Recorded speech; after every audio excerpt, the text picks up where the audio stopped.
មិនអាចយល់មិនអាចយល់សំបីតែដួងចិត្តខ្លួនឯង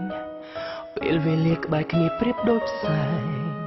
តែជាផ្សែងតែរស់សតានាថ្ងៃនោះใจដន់ឬនិស្ស័យថ្ងៃជួបស្រីហរទេដែលជាប់ស្នា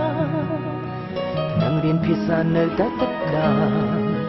មិនអាចហាមចិត្តដែរចង់ស្គាល់បេះដូងពេញដោយក្តីស្នេហ៍ប៉ុន្តែមិនហ៊ាននិយាយអារម្មណ៍រវើរយ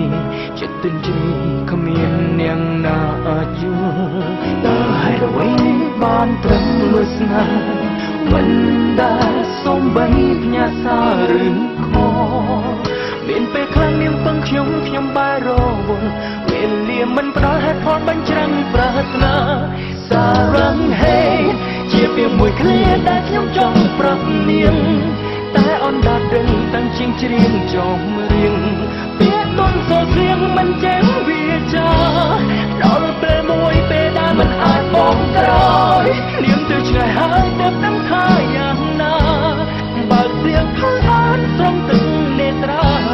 សៀងផើដែលនាងព្រមខ្ចីខ្ញុំហេតុអ្វីតើខំពេល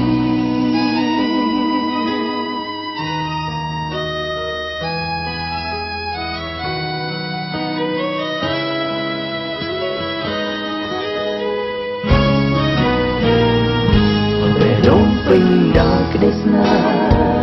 ប៉ុន្តែមិនហ៊ាននិយាយអារម្មណ៍រវើរយ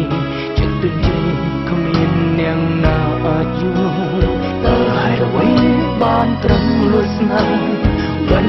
ដែលសូមបីផ្ញើសាររឿងខ